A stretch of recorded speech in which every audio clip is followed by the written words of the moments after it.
तो जब हमने टिकट्स करवाए 2024 के एंड में, आप समझ लें कि दिसंबर में करवाए थे, ज़ोहा का टिकट $1300 का था, ज़ीनिया का टिकट $1300 का था और हिना का टिकट $1700 का था।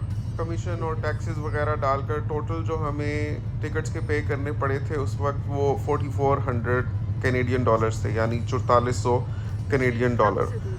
पाकिस्तान जाने का प्लान ऐसे बना कि एक तो हम ये चाहते थे कि बच्चियों को थोड़ा रिमाइंडर हो जाए, रिफ़्रेश हो जाए उनके माइंड में, पाकिस्तान भी एक मुल्क है जहाँ से वो आई हैं और पाकिस्तान के कल्चर से रूशनास होती रहें जैसे जैसे बड़ी हो रही हैं। तो इंशाल्लाह उनको पाकिस्तान का भी चक्कर लगवाते रहेंगे।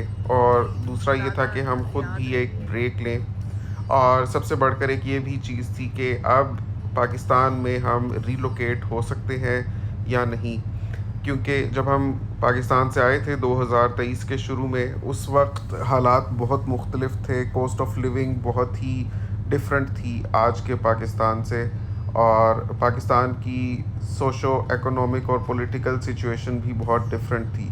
तो ये भी हम देखेंगे कि पाकिस्तान में अब रहने के लिए कोई प्रॉस्पेक्ट्स हैं या नहीं, तो ये भी जानेंगी। हिना से ही हम इनपुट लेंगे उसका, और मैं आपको फर्दर वीडियोस में बताता रहूँगा कि अब हम क्या सोचते हैं इस बारे में।